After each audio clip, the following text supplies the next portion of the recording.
And welcome, ladies and gentlemen, to GeekWatch, a subsidiary of the monastery, the open bar of the internet. I am your one and only gaming monk, better known as Mildra, and with me I have 1, 2, 3, 4 good brothers. Ah ha ha ha! We have our resident waifu hunter and man who's about to work himself to death in Mario Kart, good brother Akira. 96 tracks, people. I'll be doing that pretty soon. Oh no. We have our resident degenerate, good brother Ein. Yes, degenerate's a good descriptor for me, unfortunately. Or fortunately, depending how you look at it. True.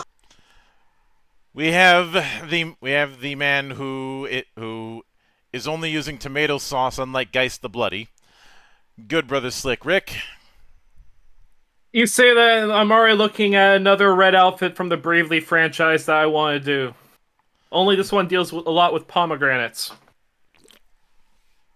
And the man of 1,000 runes, the CEO of Zadari Enterprises, and the bane of my fucking existence, Good Brother Xanatrix.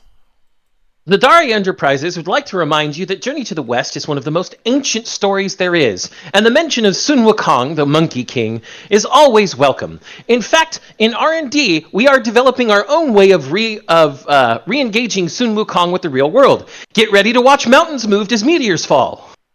Hell yeah. You really are aiming at that woman, aren't you? Woman. You know what? Okay, maybe not woman, but you know what? I know what you mean, and you know what I mean. Apparently. You know? Apparently, I've aimed so high the shotgun effect has happened. I don't know what occurred here. Let's just say he has a problem with a certain baseman. We'll move on from there. That's actually true, and that's a guy. Could have fooled me. I never said he had his dick. His girlfriend has it in her purse. Ah, that's fair. Mm-hmm. But we are not here to discuss certain basements or certain adversarial debates. We've covered that more than enough. No, this time around, it's one of those cases where we have to hold certain developers and other creatives accountable, because as you can all see, this week it is time for us to count up the sins of Creative Assembly. Now, before we can even do that, I do want to note one thing. This was not the original plan. The original plan was to do a construction video.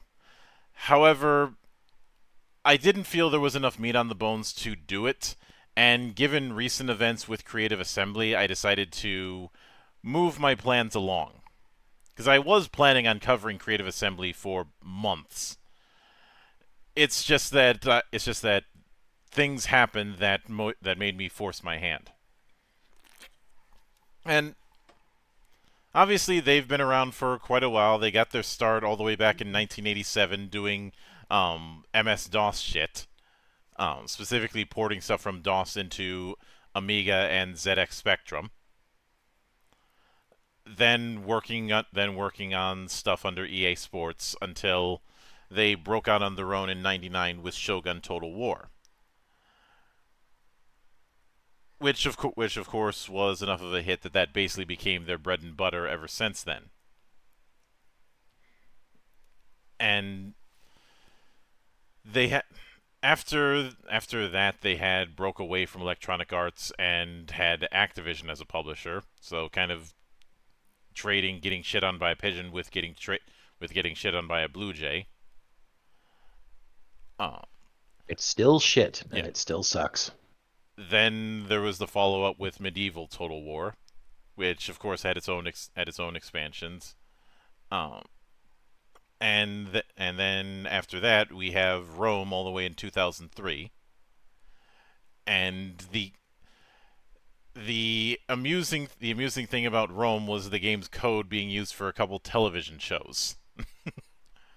I'm trying to remember which ones. Time Commanders on the BBC, which was a game show, and Decisive Battle, which was a TV series on History Channel. Although, Okay, I remember Decisive Battle. I remember that one. And Rome was a bit of a leap forward, because that was the one that used, I believe that was where they first introduced the Warscape engine, which they've been using for years now. In 2005, they would be bought out from Activision by Sega, which was a bit of a surprise at the time because a lot of people thought Activision was going to buy out Creative Assembly.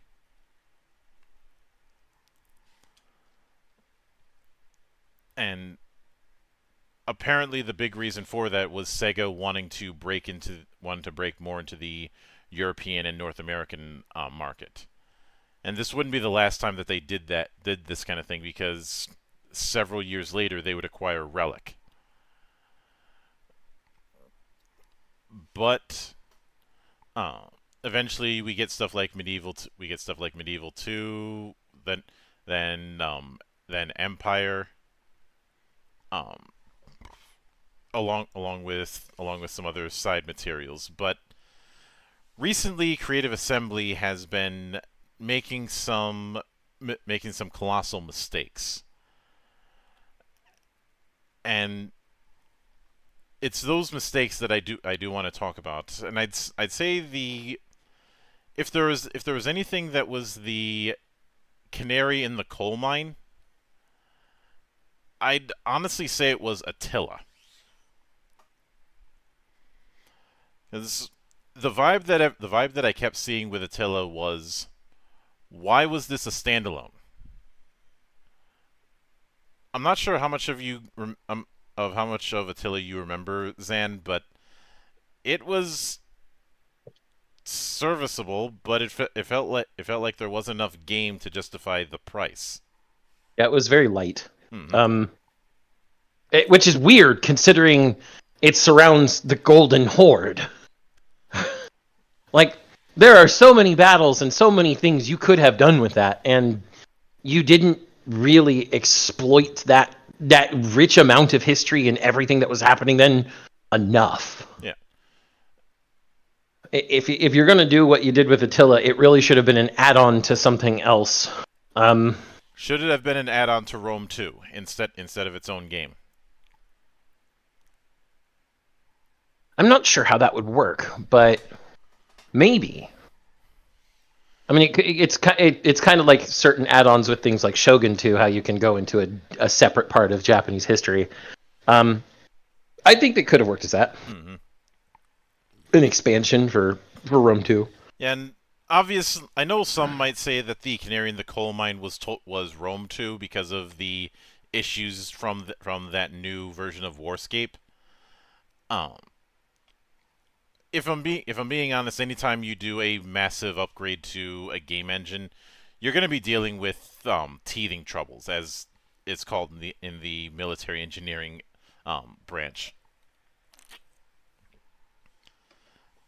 You know, it's just one of those things that's going to happen, especially when you're trying to do these big expansive campaigns. Because let's keep in mind that we're dealing with the bastard child of 4X and RTS with the Total War series. That's a lot of moving parts. I really, really appreciate that Total War does do that too. Mm-hmm. 4X all while you're on the maps, and then if you choose to go into a battle manually, it becomes an RTS. So good. Yeah. Of course, while I was doing research, I ended up coming across the fact that they were the developers of Stormrise, which was their attempt at doing science fiction, but doing it on console and PC. It was a dud, and I've seen some say the reason it was a dud was because of the fact that it was doing science fiction. No, I think it's because of the fact that it was trying to do console and PC while still being a RTS-like. Yeah, their RTSs on console don't tend to do well. Mostly because 90% of them are not built for it. Mm-hmm. They're largely either simultaneous releases or they're ports from their PC version. And there's also the fact that the audience for an RTS or a strategy or a grand strategy is a PC kind of audience. I mean, it's the same reason that most people who are playing Civilization are going to be playing it on the PC, not on consoles. Or Stellaris, or XCOM. Mm-hmm. I mean, can you do it? Yeah. Is it a good idea? Is it a good idea? Not really. I mean, why do you think Brood War never came to the N64, even though StarCraft did? Mm-hmm. I'm sure there's a bunch of other reasons why it didn't, but that's beside the point.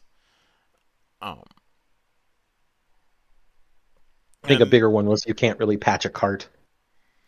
yeah, well, there's certainly that. Um, but I do th I do think that the format that they had was leaning into historical affairs. With Attila, there was that bit of oddness, and I know it's contradictory because I've said Shogun 2 Fall of the Samurai feels like its own game, and then I guess Creative Assembly agreed because they decided to retroactively add it to the Total War Sagas project, which I'll get into the Sagas thing in a bit.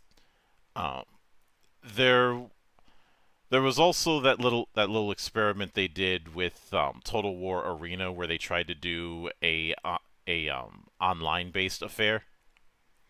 That went as well as you would think.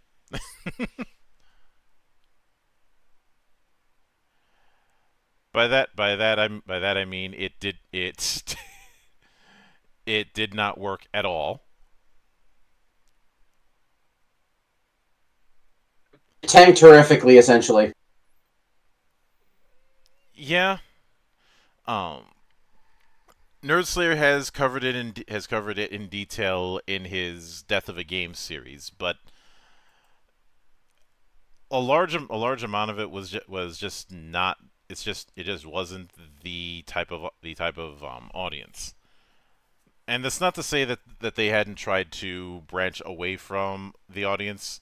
Some of them worked, like say Spartan Total Warrior was actually pretty good. I mean, it went more into hack and slash instead of the usual affair. And I know it got a mixed reception, but we all know how it is with game journalists. Yeah, Yeah, you do. it's. I don't think anyone who plays video games at this point needs to. Yeah. Anyone who takes game journalism seriously needs a reality check. Yeah. On the other hand, I was not so kind to Viking Battle for Asgard. That game is a guilty pleasure for me. A guilty pleasure, but also jank. Very I don't think I played that one because I don't remember it. Well, if you do get it, don't get it for PC unless you plan on modifying it heavily. It crashes really often on PC. Mm-hmm. Oh dear. I should know I have it, and I've had to mod the shit out of it to get through it again. Yeah. Regardless. Well, it was originally supposed to be a console exclusive, and part of the problem in the case of both Spartan and Viking is just the fact that they don't have a whole lot of staff that could be dedicated to console. That's just not where a good chunk of their experience was. Yeah. I will say that just last word on Viking here. You said a whole lot of jank. I once again, as always, must quote Sir Asmongold. You can deal with a lot of jank if the game is still good. Mm-hmm. That's more of a paraphrase than a quote. Regardless, Although I think the reason you point. and I have a soft spot for it is because Norse. No, Monk, because there are games that try to do Norse that I don't have a soft spot for. How you doing, Two Human? I really wanted to like Two Human. We both did, Monk. We both did. And there's a part of me that's like, should that go on the reconstruction list? But every time I think about it, I end up going 50-50 on where I have the shoulder devil and the other shoulder devil arguing about whether or not it should be done.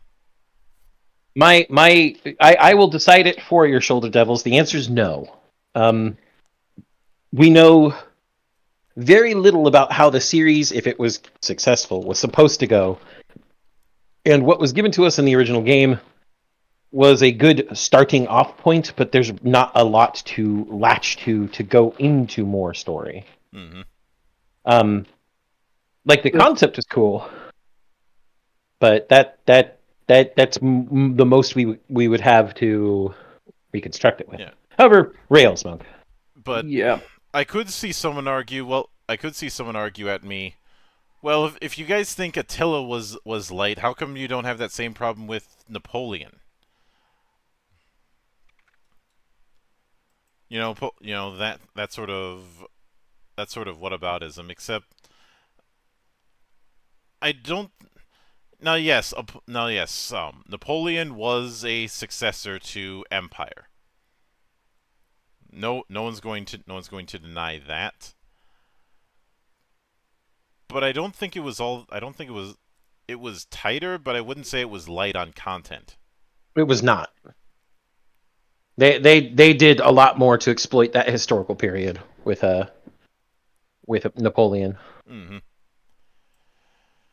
But throughout all of, and of course, once they got a hold of the Warhammer license with Warhammer Total War, which helped to kind of right the ship. I do remember a bunch of people crying foul, saying what's next, Lord of the Rings Total War. Honestly, that doesn't sound like a bad idea. Yeah, I was about to say I wouldn't mind. No, I'd probably play that, I'll be honest. But, Lord of the Rings Total War, except I'm playing the dwarves. Fuck y'all. But there was this idea that Total War should always be historical, which I don't quite agree with. It's a case of is that really the case, or have people just talked themselves into thinking that's the case? I would like to point out that if the Total War games were always supposed to be historical, there are certain parts of tech trees in certain Total War games that don't make any fucking sense. Might want to give an example.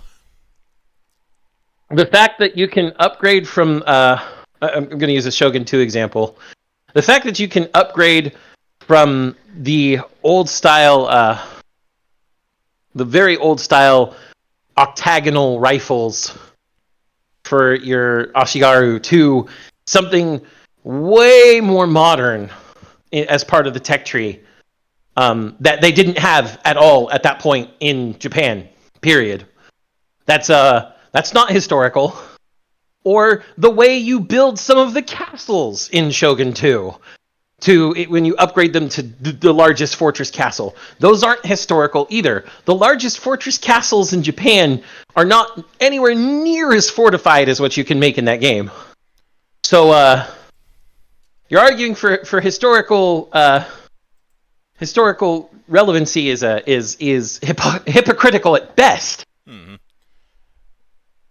But I do think that for a lot of people, the only Warhammer that they knew was 40K and nothing else.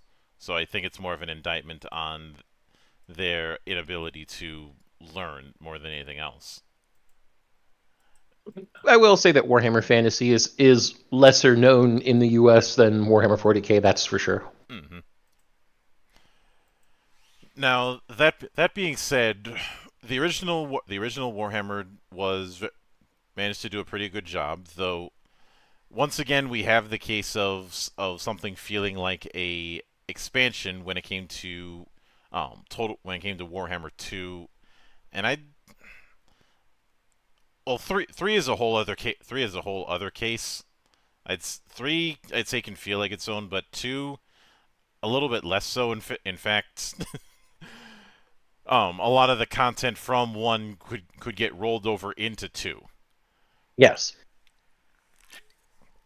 But this is where but again, after Attila we started to see some problems. I'd say one of them, I'm not sure if this started with Rome 2 or elsewhere, but you know how some people get on certain games regarding DLC? Yes. the DLC policies with the Total War franchise do not get enough hate. And they really, really should. Especially the whole DLC, just the whole blood pack shit. Yeah, pay $1 so that you can have blood effects in the game. Which is stupid. No, wait. That's a DLC? Let me go to the Steam store. Was this on Rome 2, Monk? I don't recall, but I do remember having a very bad taste in my mouth with that Blood for the Blood God DLC for Warhammer 1. Okay. Total War, Warhammer.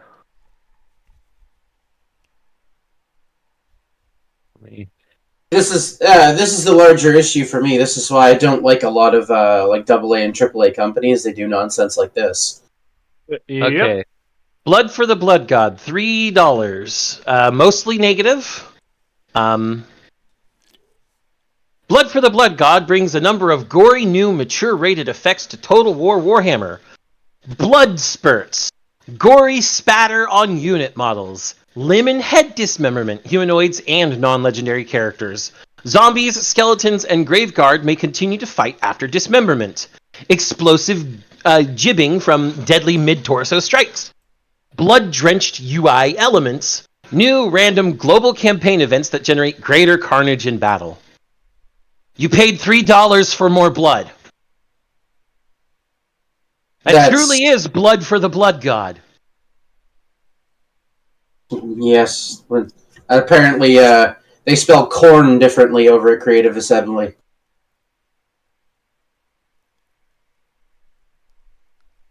That's just a side effect of going EA or AAA. No, I think this would have been when they were with Sega at this point. So...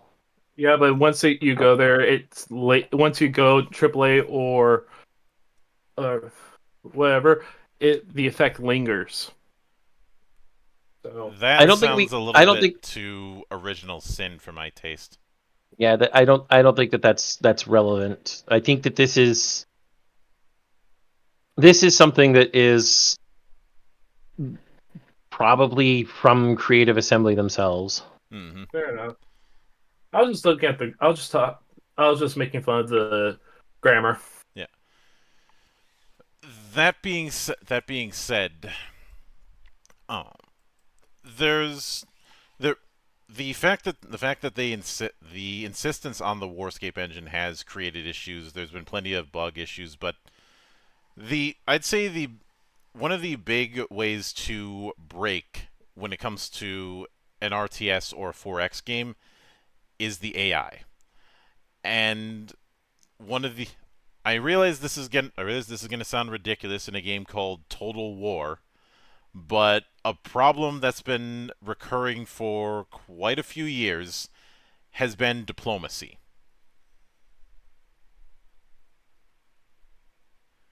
So you're saying diplomacy has failed then? Even though it shouldn't.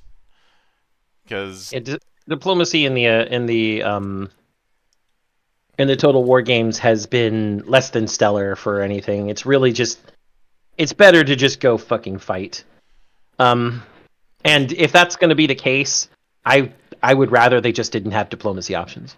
Yeah, because there's been plenty of times where nations that are supposed to be my allies end up getting in fights with each other.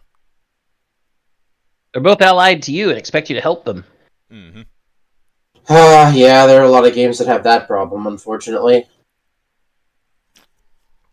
And of course, when it comes to battles, like the gameplay loop for a lot of battles in Total War has been largely consistent, and even when Magic was introduced, it's not like it really was something that upended that setup. Especially since Magic use was still very limited. However, there is one particular form of battles that I do have issue with. Zan, towers and rams. Towers and Rams. Towers and Rams. Towers and Rams. Yep, I gotta talk about siege battles. Now, if you're playing defense in siege battles, it's all right. It's basically just a protracted defense. You're playing offense. All you're doing is deploying towers and deploying rams, and that's it.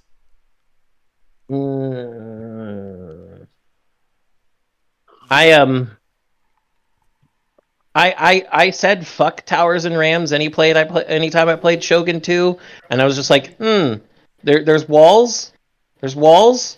I hope walls like cannon fire. Yeah, this is a. I'm not a fan of siege battles.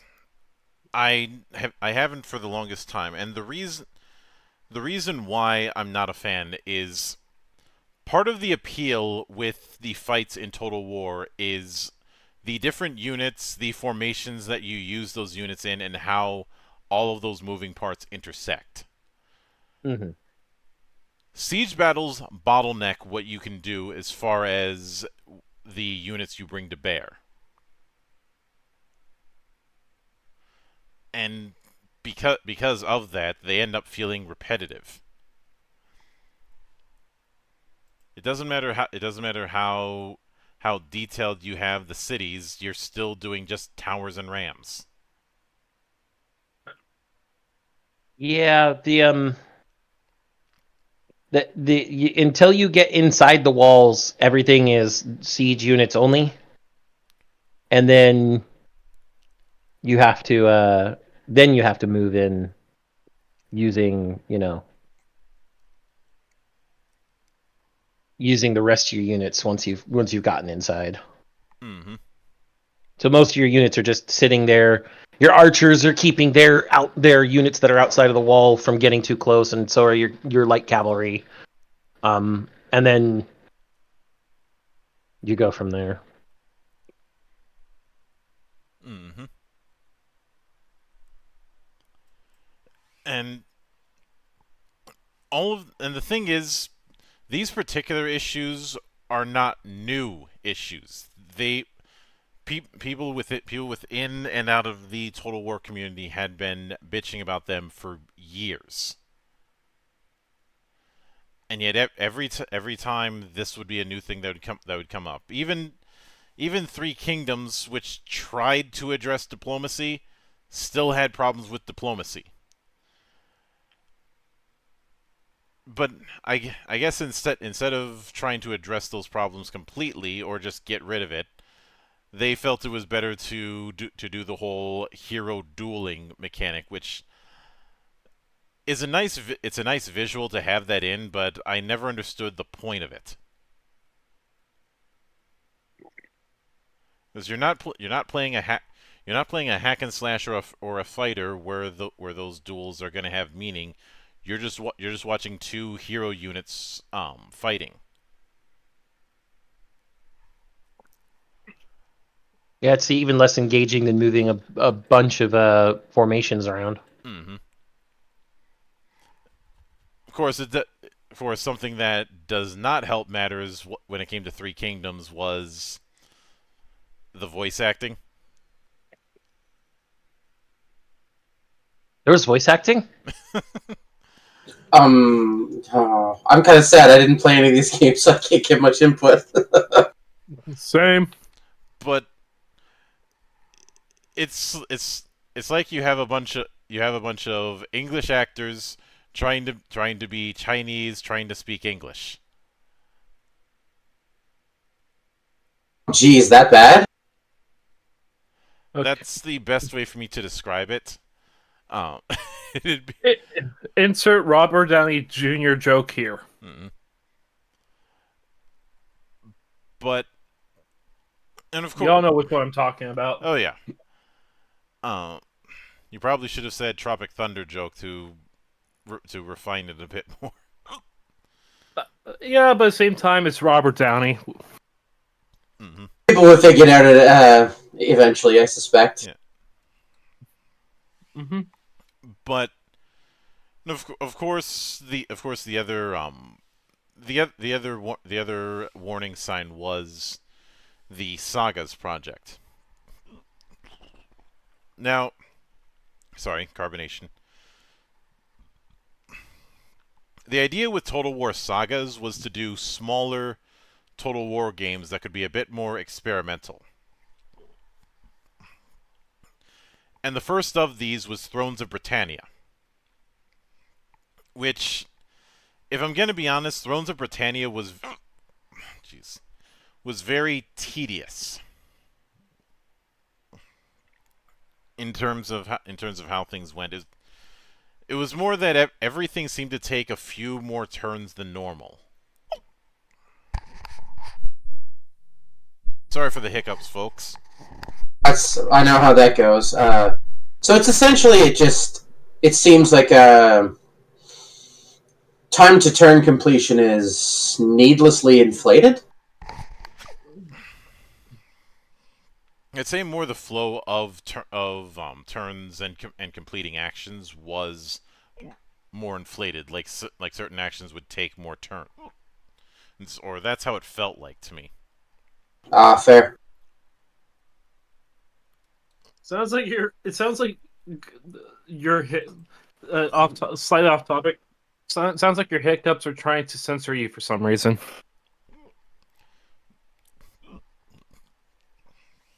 And of course, when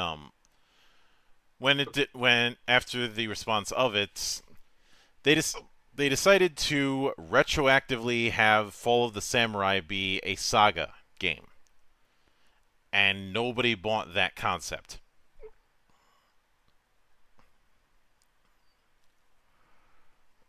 But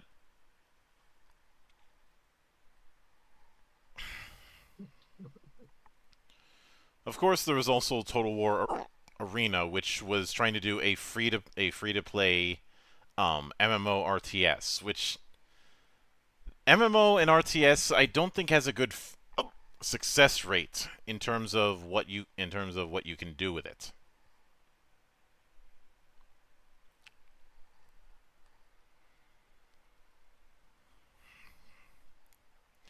I think the big reason for that is when people are playing a MMO, they want to have a degree of control over a particular character or a ship, that kind of thing.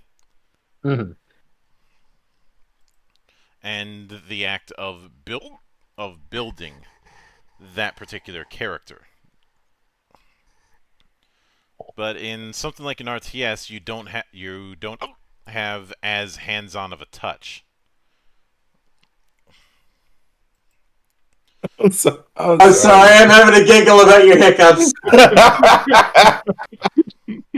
Yeah, fuck you. Am I the only one sitting here wondering why he's not trying to get rid of them? I'm trying to figure out if it's a xenomorph trying to escape his stomach. That's the chest, not the stomach. Wrong location. Oh, fair. I'm just wondering why his body's trying to censor him that way. God Because damn it. because some of them, the timing of some sound like it's perfect for a censor. I have no censor. Apparently, we have to censor the word censor. God damn it, Mike.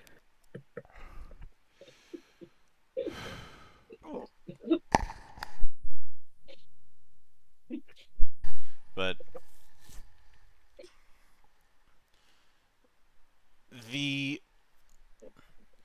what is kind of amusing about Total War Arena is that it ended up it was a collaboration between themselves and Wargaming, the World of Tanks guys. Tank. And then it seemed that it was going to be after it failed in Europe, it seemed like it was going to be resurrected by NetEase, and last May that got terminated.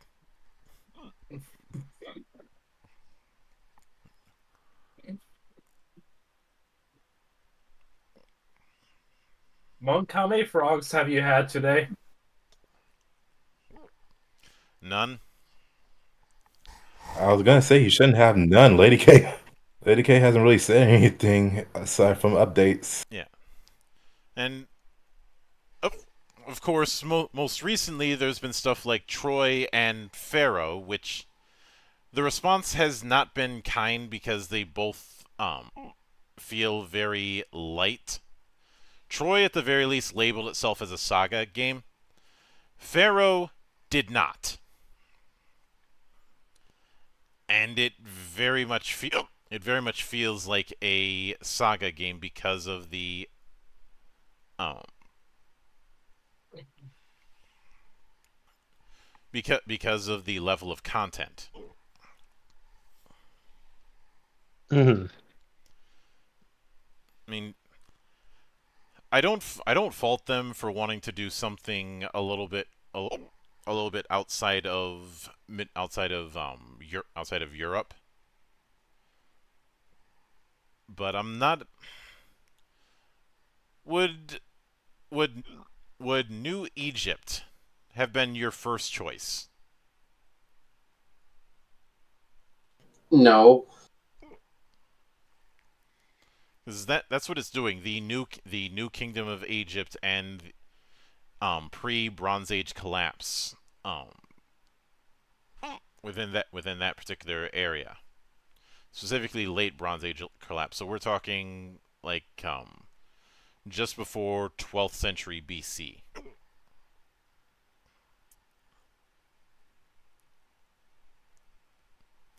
I'm not entirely sure if that would be my first choice because the thing about Total War as it usually goes is these large campaign maps that are meant to take several rounds and have several different angles that you can do.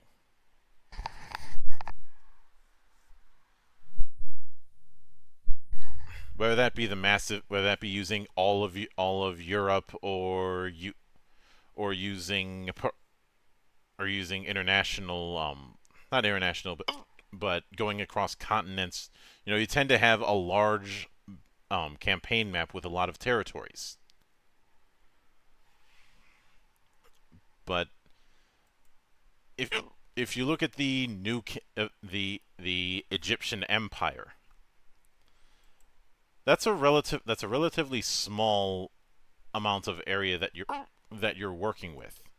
And just to illustrate what I mean, and I'm gonna put this in GeekWatch for you guys. This is the map of what was believed to be the Egyptian Empire.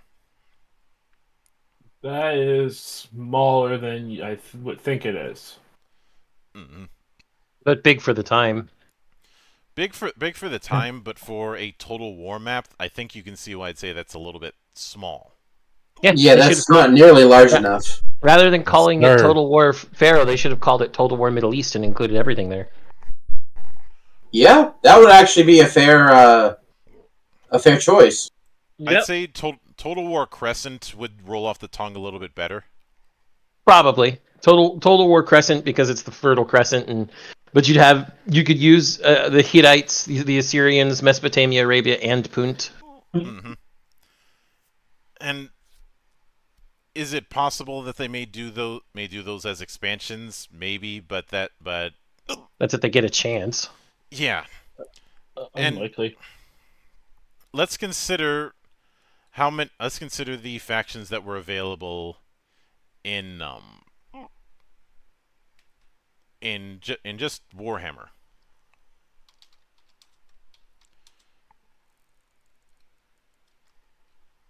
Because I'm using Warhammer just to illustrate the scale. Mm-hmm. And obviously you have different hero units. Jeez, this thing is getting out of hand. What tends to work for me is if you take very numerous small sips very quickly of a beverage. Mm-hmm. But as far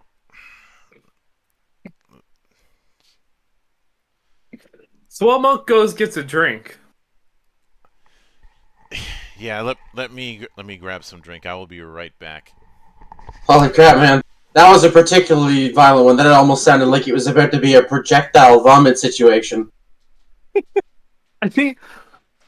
Are you sure he hasn't had any frogs? Because it sounds like he has one stuck in his throat and won't come out.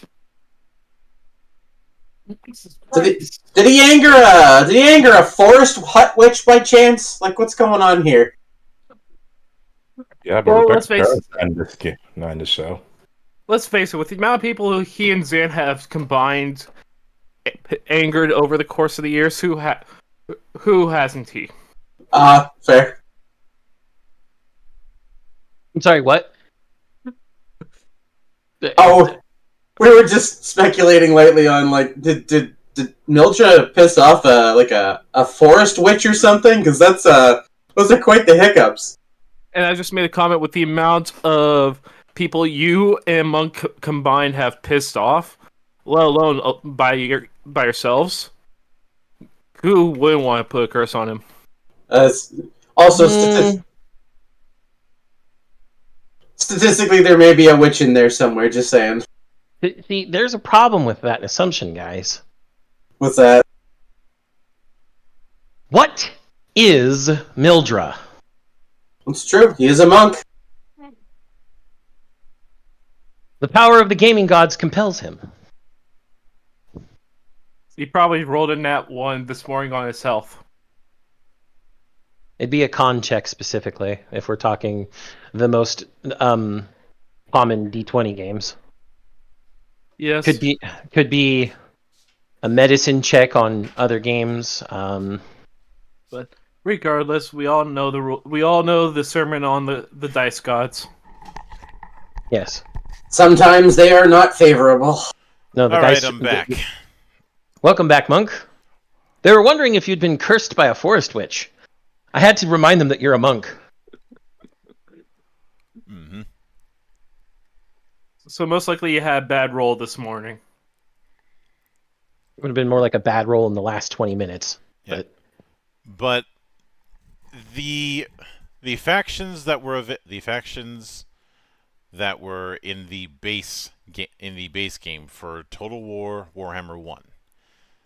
The Empire, Dwarfs, let's see, Greenskins, the vampire counts, and we'd eventually Bretonia as a free LC, and there were a few more, but that's a decent amount, just right out of the gate. And of course, even with that, that's not getting into the fact that you had different heroes for each faction. Like for the Empire, you have Karl Franz, who is a better emperor than the God Emperor of Man. Fuck you, fight me. Balthazar Gelt, and if you had the Grim in the Grave DLC, Volkmar the Grim.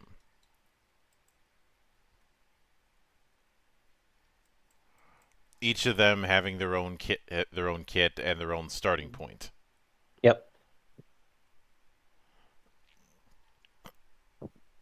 And yes, one of them was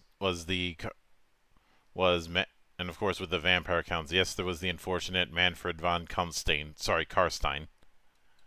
Oh. God damn it. If you know about the end times, then you know. I hate Yep. the end times. Yep.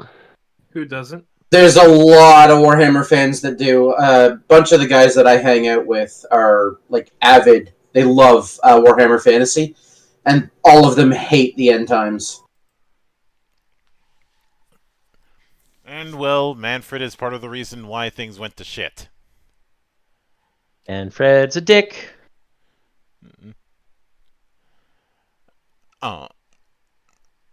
And admittedly, there's a lot more with the follow up, but the point is that there was that variety. Although,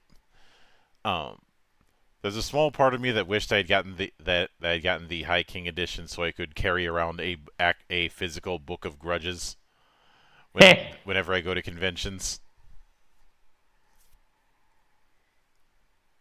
I mean, people would certainly know to leave you the hell alone at that point. Not so much to leave him the hell alone, just not to get on his bad side. Mm-hmm. Or in my case, make him fill up the book as fast as possible so he has to make another. Fair. Ian, Of are you course familiar do. with the Book of Grudges? Yeah, it's where the dwarves keep essentially a list of their betrayals. Not just the betrayals. So it's essentially slights in general. Yes. Okay. It's immensely petty and we love it. I mean, why the dude? It's a fantasy setting. It doesn't have to be a realistic or rational or reasonable. It just has to be, in my opinion, like well-founded within the sort of the unique culture of that that corner of that fantasy world. Yeah. That's dwarves. Mm-hmm. Immensely petty. Apparently, I don't know that. Sadly, my only real familiarity with Warhammer Fantasy is I played Age of Reckoning, which I loved. I loved playing that with my friends, and I liked occasionally reading codexes for some of the fantasy factions. Mm-hmm. I shouldn't say codexes; it's codices, correct? Yes. Mm-hmm. And there were a few other things. I know that there was that attempt to try and bring Total War to iOS with Total War Battles, which that didn't go anywhere. You Monk, did they not realize that doesn't work? Apparently, because they tried that once in 2012 and they never tried it again. Oh, good. Good, they learned their lesson the first time. And yes, Creative Assembly was involved with Halo Wars 2, which I remember enjoying Halo Wars as far as like, on a gameplay end of things, not so much on the story end of things. Halo Wars 2, for whatever reason, didn't stick with me, and I think it's because I could give less of a shit about the Banished. I think everybody could give less of a shit. Couldn't give less of a shit, excuse me, about the Banished, Monk. And I think the other reason is I understand wanting to make ARTS a bit simpler for console. I feel like they overcompensated.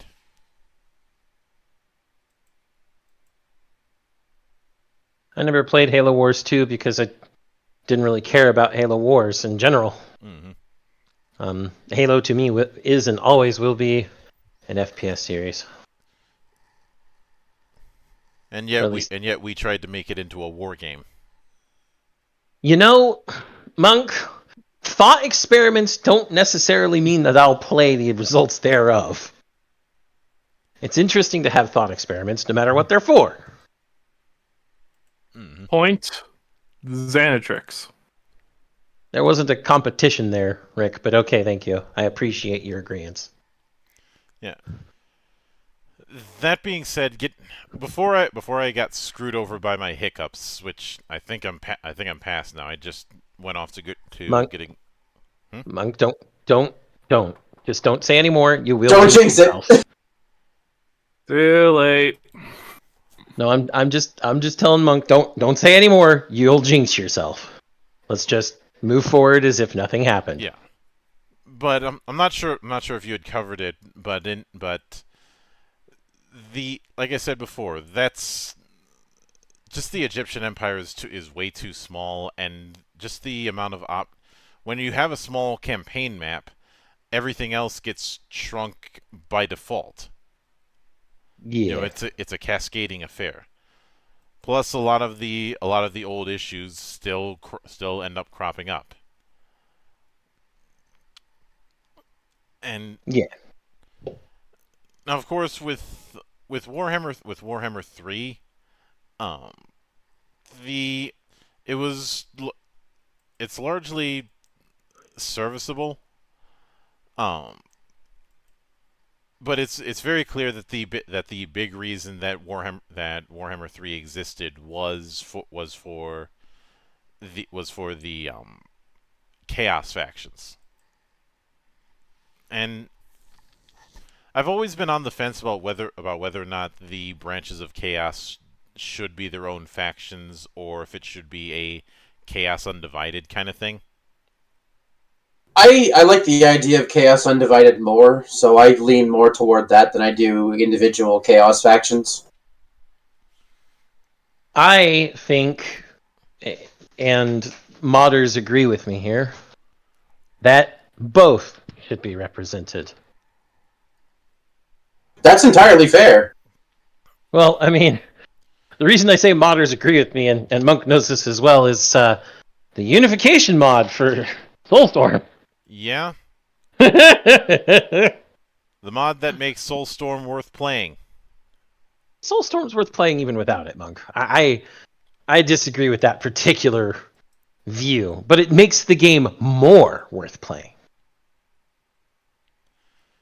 Where it may have been only a 7, now it is a 9. Mm-hmm.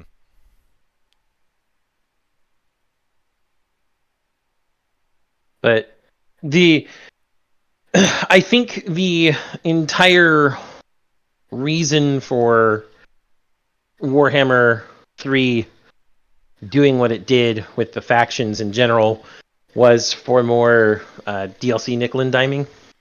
Yeah, that is definitely been a problem.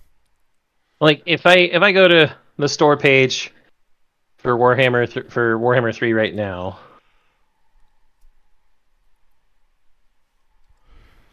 the list of DLC there are 20 of them. And the cheapest of them is $3.49 for Blood for the Blood God 3. Hey! Let's see what Blood for the Blood God 3 gives us. Is it the same as Blood for the Blood God 1 in Warhammer 1? Bloody spurts, gory splatter on unit models, limb and head dismemberment, zombies and skeletons may continue to fight after dismemberment, explosive jibbing from deadly mid-torso strikes, blood-drenched UI elements, and random global campaign events that generate greater carnage in battle. Yes, you pay $3.50 to get blood. And God, They did this in damn more it. than one game. They did this in all of them. Oh Lord, All see, this- three. But not only that, that's the cheapest DLC. There's no free DLC for 3. If you want something hilarious about this, Warhammer 3 also tries to roll all 3 games into one, technically. yeah, that's the thing. And they do it through a bunch of DLCs. Like, the cheapest Warhammer Total War Warhammer 1 edition is $7.99 US. For Warhammer 2, the cheapest edition there is $9.99 US. And DLC that's specific to Warhammer 3, other than the Blood for the Blood God 3 DLC, that is the cheapest DLC of all, they start at $11.99 US and go up to $24.99 US. If you look at all of the DLC all together and you want to buy all of it without any sort of sales or any sort of discounts, it's $263.30 US. I'd say Oh, hell no. the only strategy game that I think deserves more scorn for its DLC practices is anything coming out of Paradox. In particular, Crusader Kings and Europa Universalis. Paradox earned my unending scorn the moment they removed the ability to choose 3 different movement options in Stellaris and boil it all down to hyperlanes. That pisses me off. Why can't I have my jump drives and my warp gates? Fuck you. Eat shit. I hate you. Go play Endless Space 2 instead, folks. You'll feel much don't- less dirty. Yes, play Endless Space 2, but hold on. I do have to give this warning because Endless Space 2 does have some DLC you should not ever use. I think I know where this is going. Brace yourselves, folks. Brace yourselves for angry Zan rants. Specifically, there are the two most recent Endless Space DLCs, which I believe are Penumbra and Awakening, or it might be something else. No, I think Penumbra was okay. Penumbra had the Umbral Choir, so yeah, Penumbra's okay. But there are 2 DLCs that were not made by Amplitude Studios. They were made by a Brazilian outfit. And that Brazilian outfit, if I remember correctly, fucked them. Royal. One of those is, I'm pretty sure it's Awakening. Yeah, that was the one where the Academy became a playable faction, and nobody likes the Academy. I don't think it was a playable faction. I think it was only ever an NPC faction. Yeah, well, it was an NPC faction. I do have to correct myself. Yeah, and they tax you every 10 turns for 10,000 dust. It's bullshit. It's absolute fucking bullshit. I think the other one was where is it? Is it Dark Matter? Yes, which was released in 2021. Dark Matter is both Awakening and Dark Matter have mostly negative reviews, and all reviews for Dark Matter is there's only 72 of them, so people don't buy it. And the reason for that is Dark Matter introduces new end game scenarios to Endless Space that are absolute bullshit, as well as quests that are easy to miss and absolute bullshit as well. Mm-hmm. So if you do get to Endless Space 2, avoid Awakening and avoid Dark Matter. But every other DLC is mwah. We love the Umbral Choir. When I play with friends and I'm playing the Umbral Choir, my friends don't know until it's too goddamn late. And just remember the only thing worse than Horatio is more Horatio.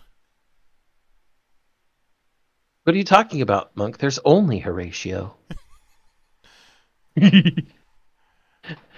But yes, be that as it may, should probably return to the rails now. Yeah, getting back onto the rails.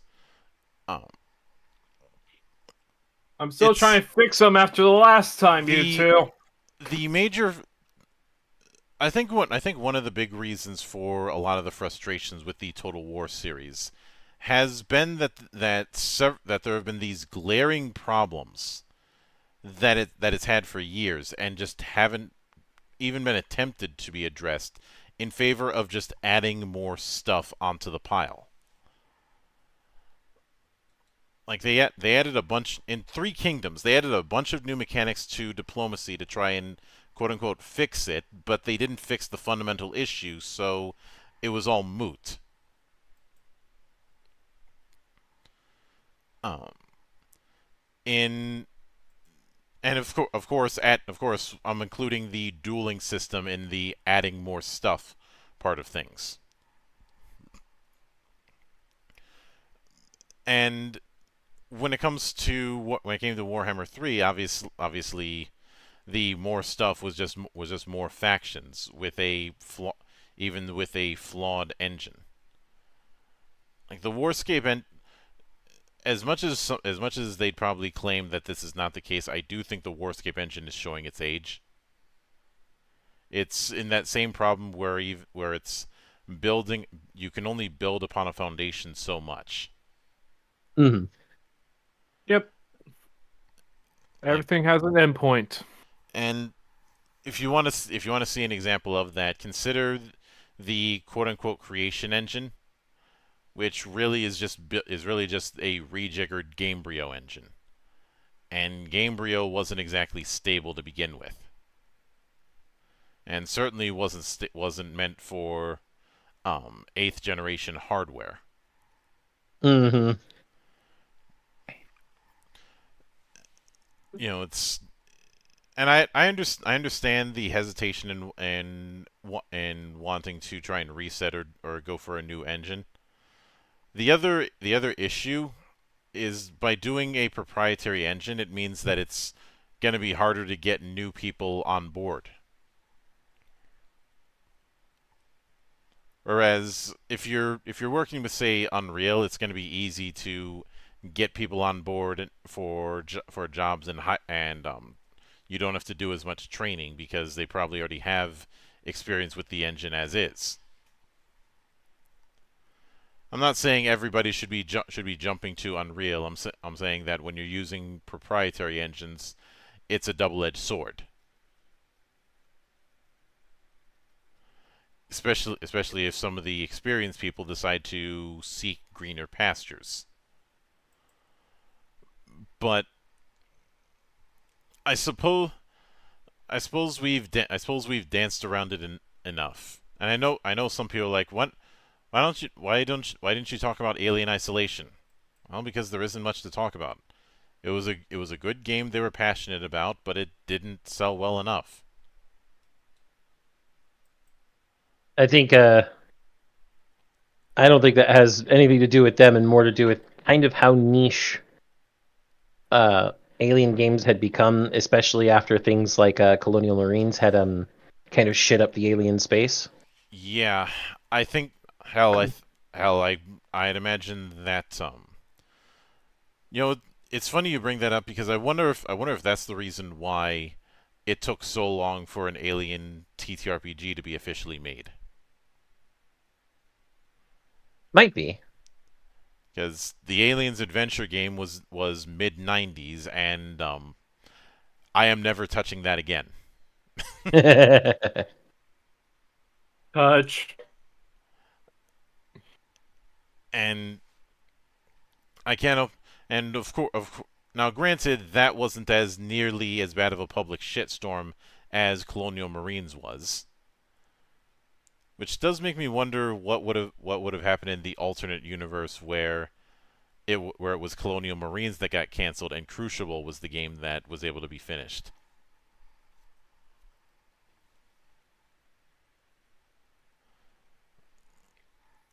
Although truth be told, I'm not sure if that one would have lasted all that long because of just how much bullshit was going on in Obsidian at that time. Mm. But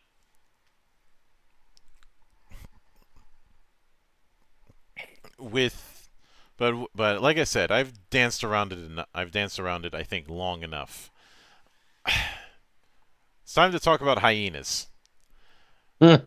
I know some people might go, but we didn't play hyenas.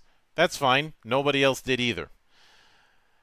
Hyenas was an attempt to do a.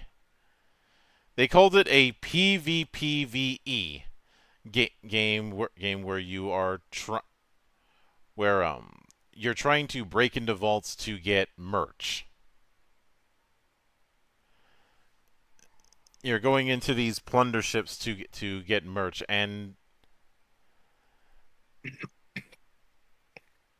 the part of the problem is that it very much felt like it was trying to do something akin to extraction shooters. Escape from Tarkov, Hunt Showdown, possibly the new Marathon that's in the works. But doing it in this very aggressively colorful influencer style approach did not help matters when it came to first impressions. Mm-hmm. I remember looking at it and getting flashbacks to that whatever Heights game that Cliffy B tried to do after Lawbreakers failed. And there was also the fact that the whole thing just looked visually ugly. Like there was just way too much visual information. Mm-hmm. And So the UI and the HUD were essentially just oversaturated.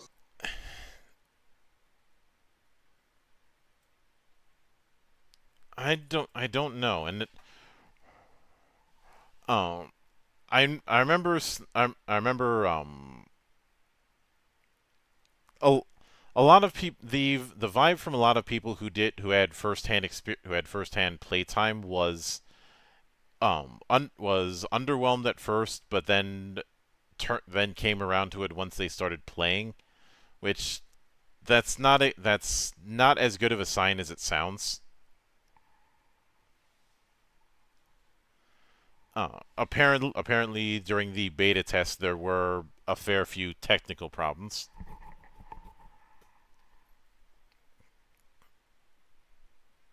I mean, that's usually the case with beta tests. Mm.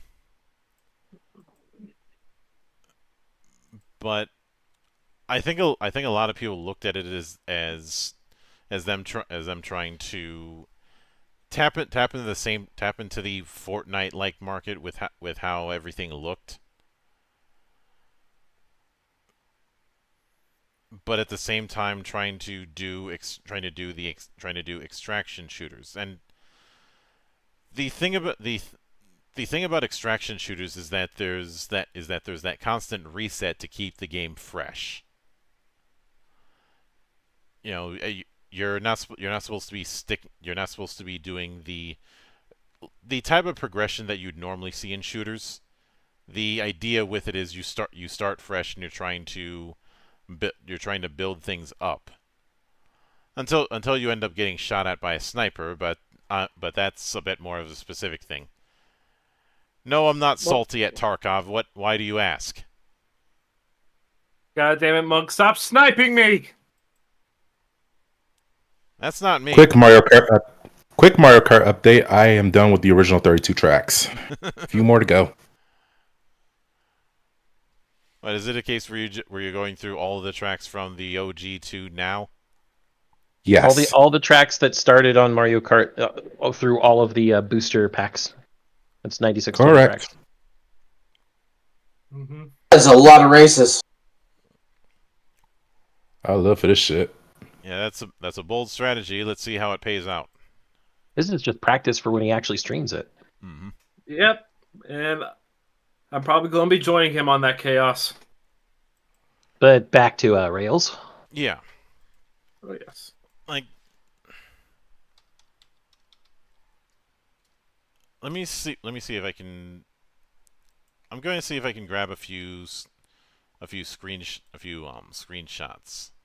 for you guys just to get a feel for things. And unfortunately, the link I was about to grab was dead.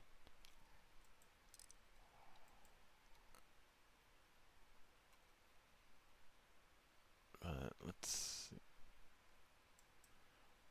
Well, there is this setup when it came to some of the character designs, and I'm putting this in GeekWatch because, good lord, that's ugly. Oh shit. Okay, were they playing Borderlands when they were making the middle character? Because she looks like one of the characters in there, but they tried slimming her down and failed epically. I had What is this? This is a Technicolor drug trip? that in some of the internal documents that they made a big damn deal about them bringing in a drag queen to help with designs. That's stupid. Yeah, that's dumb. What are those designs? They look terrible. Okay, I see the drag aspect. No. I'm pretty Like- sure you, like I've seen drag queens in real life, and they look better than that shit. Okay, I'm gonna be frank. I've done drag before. Yeah, no, honey, no. I'm My gonna say- response is still going to be, what is this, a Technicolor drug trip? Mhm. And apparently behind the scenes there was issue with direction because it very much get the vibe that I very much get is that they were given an idea of a type of game to make, but that was it. Because when I look in the reports for Hyenas, the vibe that I keep seeing is that there wasn't really a direction. In fact, one developer who wanted to remain anonymous had said some very harsh things about the director, saying he had this idea of inserting a lot of internet humor stuff. He even made a mood video to show what he was thinking. And to be honest, after the period of what the fuck are we doing here?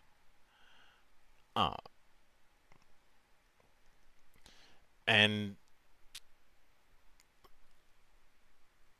apparently this Hyenas was the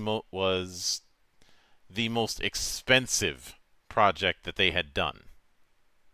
And then they canceled it before it even got a proper release. Yeah, there were a few beta tests and then they shit canned it, citing a low potential for profitability. Honestly, the game should never have been made to begin with. I mean, if they were hoping to expand their market share, trying to jump on an extraction shooter trend was the wrong move, because extraction shooters are always going to have a higher floor.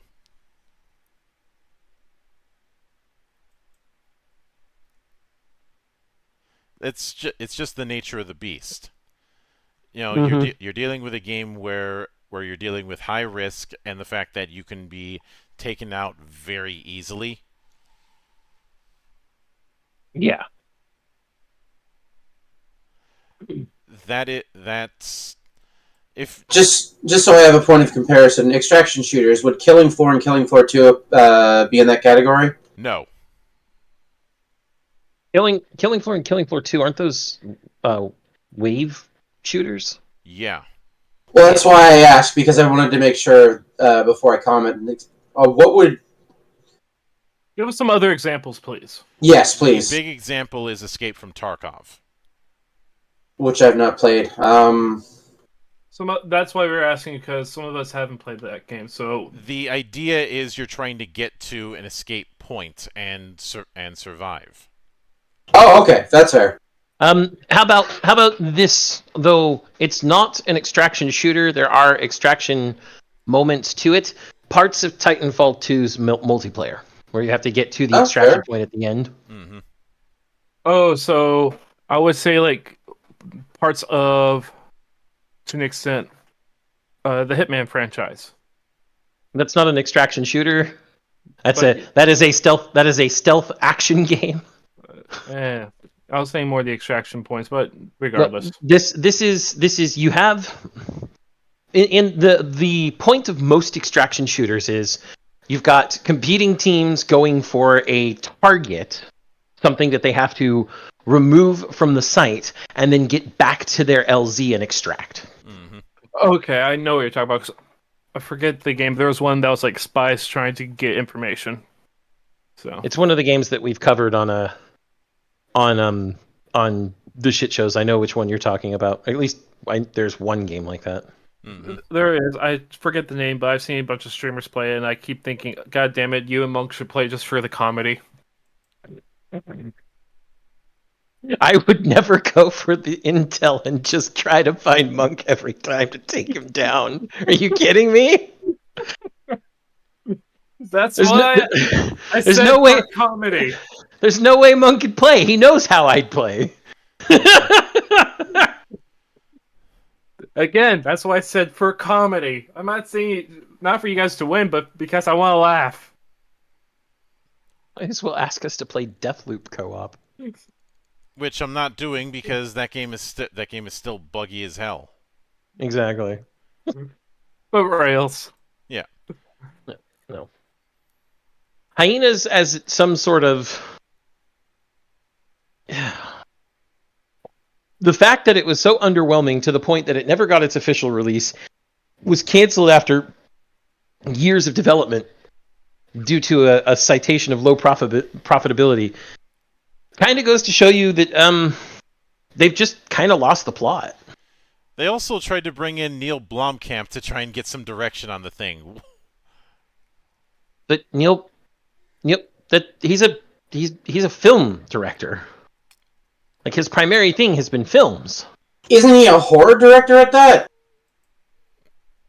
No.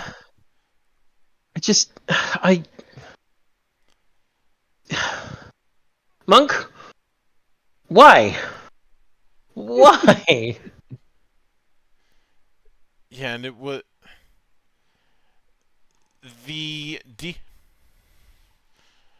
Apparently... Oh, he's the District 9 guy. Okay, I'm thinking of someone else.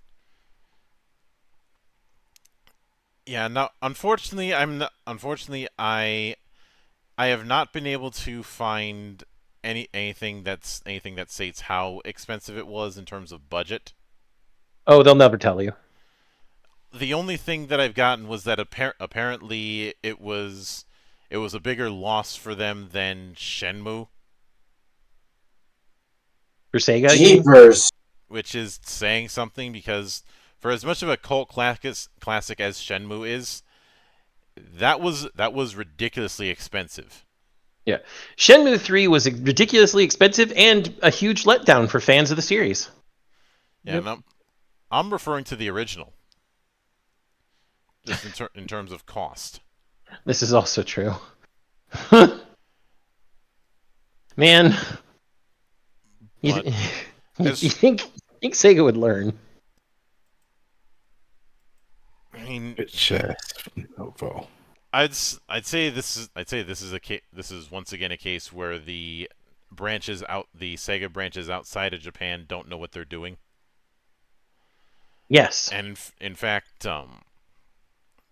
the vibe according to the developers who wanted to be anonymous on it was a lack of direction, a lot of people asleep at the wheel but not losing their jobs, midway through changing engines, and trying to break into a saturated market while at the same time playing it safe. You can't break into a saturated market with a safe bet. That doesn't work. Can't have both. You have to take risks if you're going to break into something saturated. So my advice, not to Creative Assembly in this, but to Sega is: do you want to recoup all the losses you've had over the last few years? Well, most of the losses. Give us another game with a gameplay loop like Frontiers. I don't necessarily want a sequel, but I want that type of movement and combat. Give me a Sonic like that. Mm-hmm. Sonic Team, get on it. Or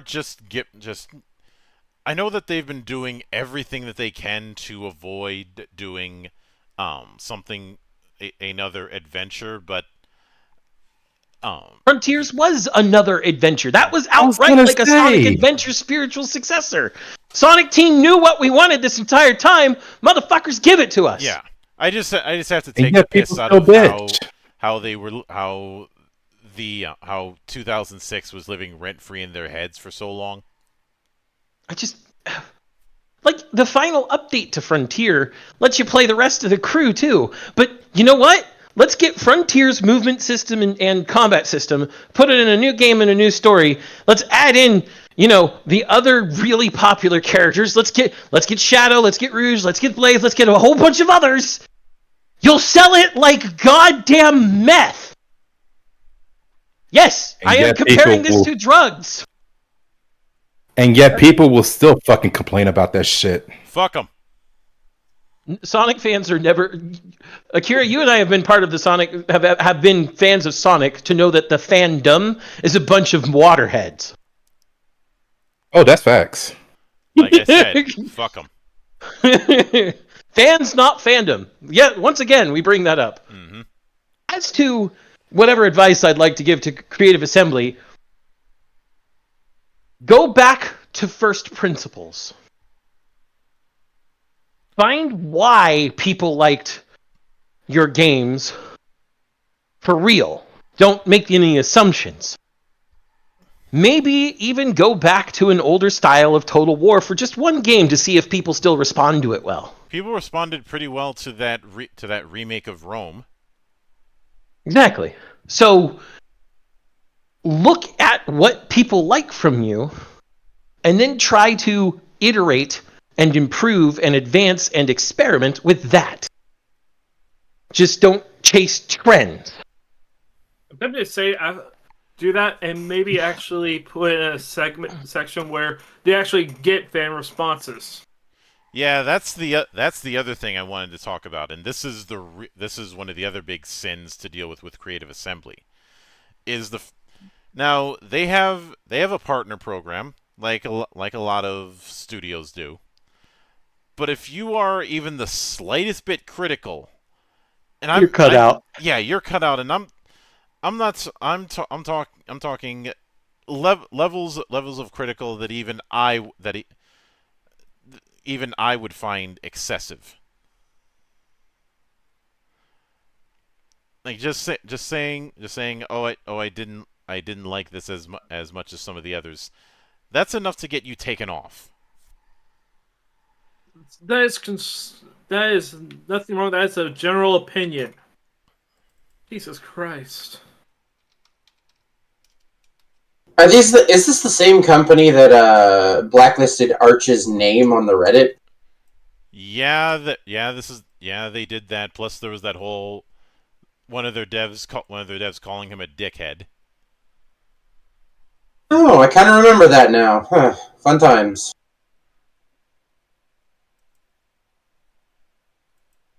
And how which I think a lot of people, I think there were a lot of people who were like, who the fuck is Arch and why are they calling him a dickhead? Hi, I'm one of them. Hey. Again, I don't think I've ever played one of these guys' games, but even a Creative Assembly game. However, even then, I can also see Creative Assembly.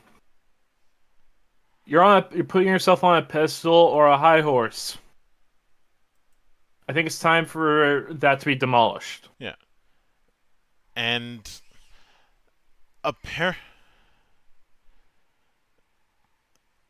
apparently, it's especially given the massive backlash that happened with Pharaoh and the whole thing with hyenas. Apparently, Sega is having enough because a few days ago I got reports of massive restructuring, and any non-Total War project under Creative Assembly's banner has been cut.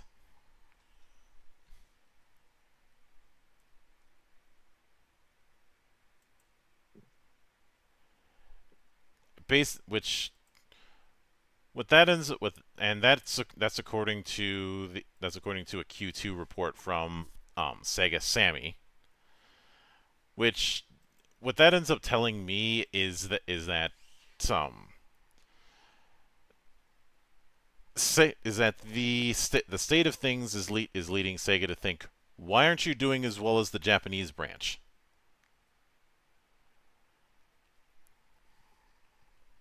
Because well, obviously we haven't had I'd say since Forces we haven't really had a bad Sonic game in quite a while. And even Not really. I mean, Forces was just plain unfortunate. Um, Mania was good. Mania Plus was good. Um, I was gonna say Generations, but that was before Forces. And of course Frontiers, and most recently with Superstars. And I wouldn't be surprised if on some level Stealth was helping with a few of those, because he ended up it wouldn't be the first time that he ended up bailing them out. And of course, I'm not going to do the sin counter dragon. Do I look like Cinema Sins? I have some dignity. Shari 5, you are not. Yeah, I don't like Cinema Sins. I prefer his counterpart, Cinema Wins. Cinema Wins is more entertaining. The problem with Sins is the low bar with with what counts as a sin. Well, these days. I always He just started counting more and more stuff as sins as time went on, and then he started counting things that were against his personal ideals as sins even later. Yeah. I always was more into E semicolon R. Yeah. But there definitely the big reason why that whole understand what people like about your games thing is not something I don't think current Creative Assembly can do, is because of the fact that they can't take criticism. Even the most mild mid-ass criticism gets them all up in a tizzy. Criticism is like, apparently they've forgotten the idiom of steel sharpens steel. Criticism is one of the most important things for you to receive when you're creating in general. Yep. So long as it's constructive. Yeah. Yes, that's fair. Like, because there is a difference between, hey, this is what you did wrong and this is how you can do it better, and hey, you suck. Mm-hmm.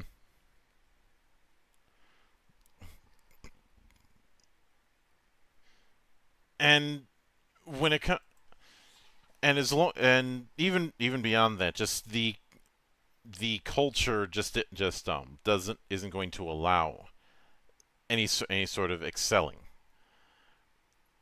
and that is that kind of culture just is something that would need to be addressed. And maybe it will be if there's a fire sale going on where they're offloading a bunch of people. Uh, of course. And I know some people are lamenting that because of the fact that they'd have to focus on Total War, it means we're not going to get anything like another Alien Isolation. I honestly think anybody who worked on Alien Isolation is no longer in that company.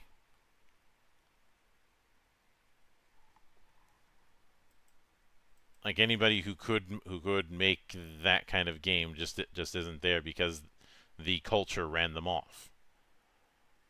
They ran for greener pastures, essentially. Like, they saw the writing on the wall and got out as soon as they could. Or they were shown the door. Either way. And it's for this reason that what I'd like to see is somebody in the indies doing the kind of game that Total War is. Because I guarantee if somebody does that, people are going to jump on that like in a heartbeat. And I know some might say that would be impossible because of the amount of moving parts involved. Not necessarily. I mean, if you keep an eye, if you're on the Discord, you'll know that not too long ago I highlighted a bunch of RTSs that are doing what's say Blizzard used to do.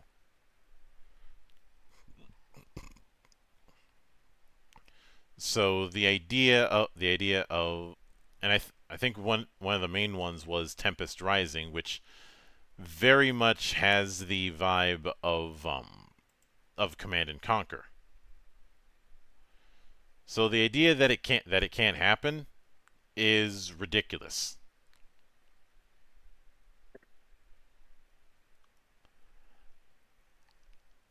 And as far as I do think that in the coming days you're going to see them try and do the apology tour with Pharaoh.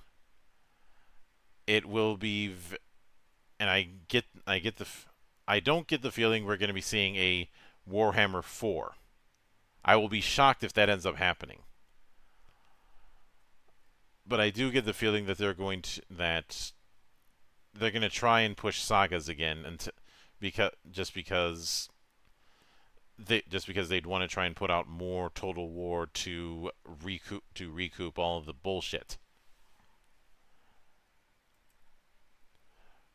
But time will tell, and it will be very funny if a bunch of ex-Total War devs decide to make their own game.